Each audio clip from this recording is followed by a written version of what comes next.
This is Autoline Daily, the show dedicated to enthusiasts of the global automotive industry. We start off today's show with a short history lesson. 107 years ago, the Ford Motor Company began paying its factory workers $5 a day. In today's dollars, that's $136 a day, or about 30,000 bucks a year. And that's much more than General Motors is now paying its factory workers in Mexico. Reuters reports one factory worker at GM's plant in Silao says she only takes home $115 a week. That plant makes Silverados and Sierra pickups, which typically sell for more than $50,000.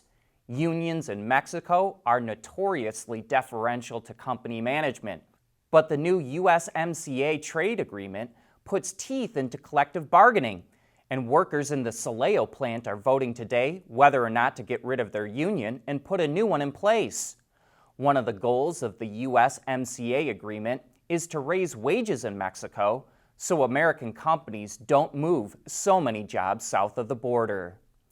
Now let's move over to India, where a labor arbitrator is ordering Nissan to pay its factory workers more money.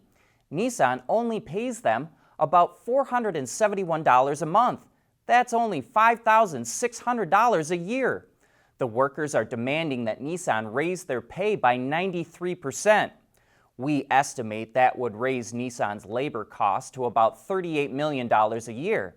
But Nissan is pleading poverty, saying the plant is losing money and threatens that it could end up closing it. But Reuters reports that Ford already pays its workers in India over $800 a month, and Hyundai pays its workers over $1,000 a month. Well, here's our Autoline insight. It is stunning and maddening to see that automakers are paying their workers in developing countries less money than American workers made over a century ago. Even though the cost of living in those countries can be very low, it's clear that these automakers are not paying their workers nearly enough. They're exploiting them. And it's good to see that this problem is starting to get the attention it deserves. The age of silicones began at Wacker more than 70 years ago. Whether you're looking for thermal management of battery systems or the protection of electronics, let your innovations be powered by Wacker silicones. Visit us at wacker.com. E-mobility, powered by Wacker silicones. Mobility is becoming electric, connected, and autonomous, just like the manufacturing world. But will always be one thing: a reliable partner for our customers.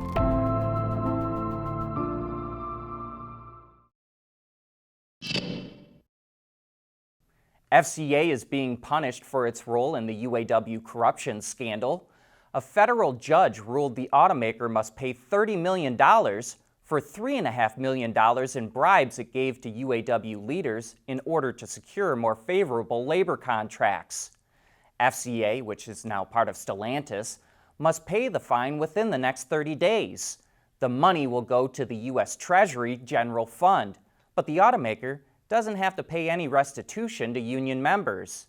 On top of the fine, an independent monitor will oversee the company for the next 3 years to make sure it's complying with the labor laws. Earlier in the year, FCA pled guilty to violating the Labor Relations Management Act, and 3 of its former executives were convicted in the corruption scandal. But it's not the only automaker in hot water with authorities. A few days after NHTSA announced it's launching an investigation into its Autopilot system, 2 U.S. senators are urging the Federal Trade Commission to look into claims Tesla made about the technology. The senators say the company has misled consumers about its capabilities, which they claim put riders and other road users in danger. Waymo had the early lead in autonomous cars, but now it's struggling to commercialize its technology.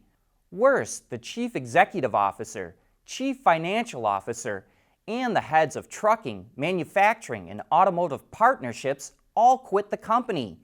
Meanwhile, GM Cruise is now testing autonomous cars in San Francisco, and Argo AI, which is backed by Ford and Volkswagen, is going to launch an autonomous ride-hailing service in Miami and Austin later this year. An executive at a major Tier 1 supplier tells Autoline that Waymo should have used its technology to develop ADAS. The market for advanced driver assist systems is red hot, and Waymo could have generated good cash flow, they said.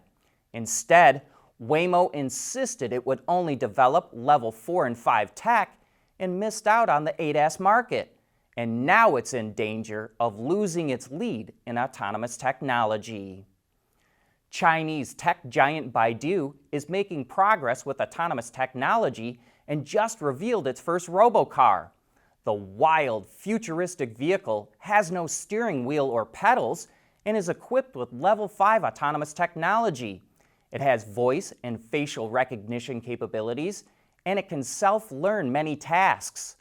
Other features include gull-wing doors, a glass roof, and a large display screen in the interior. Baidu also revealed that it started to mass-produce its second-gen AI chip. Its computational capability is 2 to 3 times greater than the previous generation and is designed to be used in autonomous vehicles. The world is changing at an ever-increasing pace. No matter what the mode of transportation, there is always the need for an efficient propulsion system. And that's exactly what BorgWarner has been doing since the earliest days of the automotive industry. We want to know what drives your testing. OTA, connected car, diagnostics, remote testing. Intrepid Control Systems is here to help you work from anywhere. Intrepid Control Systems, driven by your data.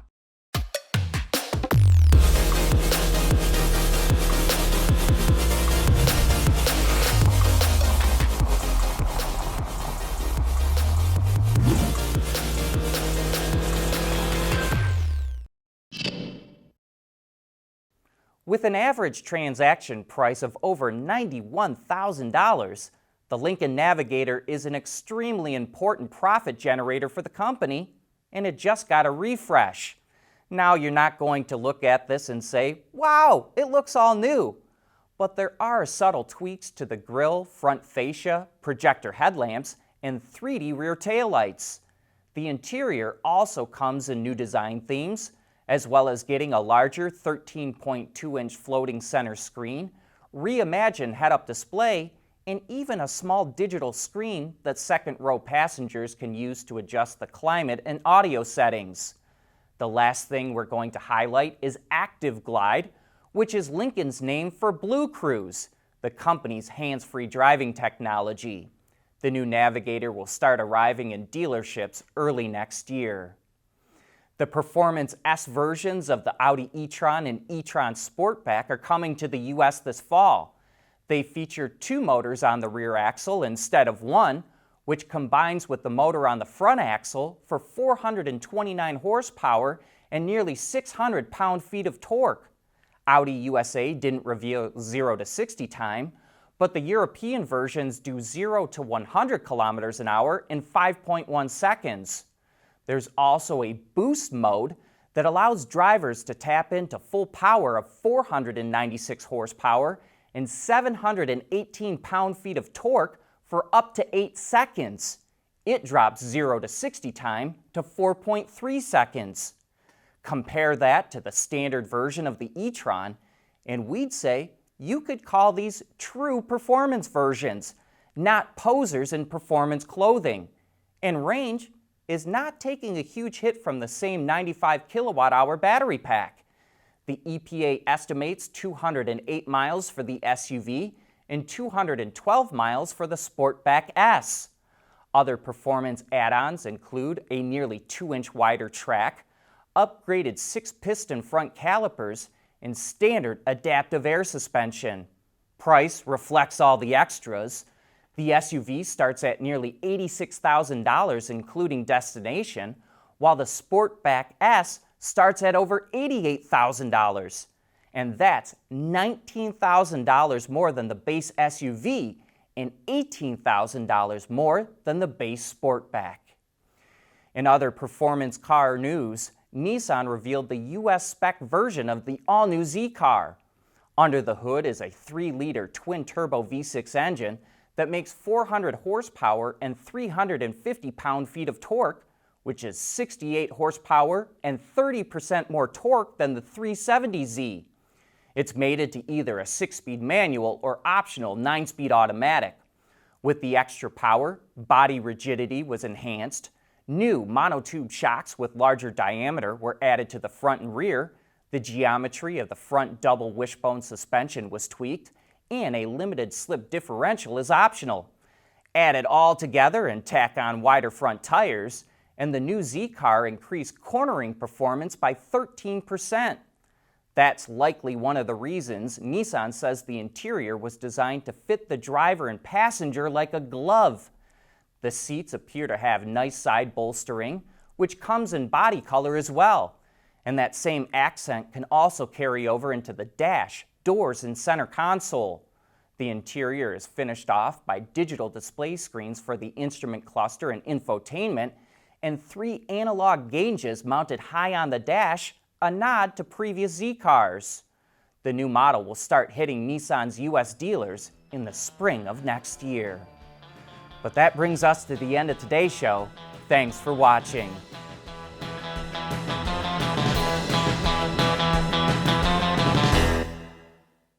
Autoline Daily is brought to you by Bridgestone, solutions for your journey. Intrepid Control Systems, over-the-air engineering, boost your game. Borg-Warner, propulsion solutions that support a clean, energy-efficient world. Wacker, creating tomorrow's solutions. And by Scheffler, we pioneer motion.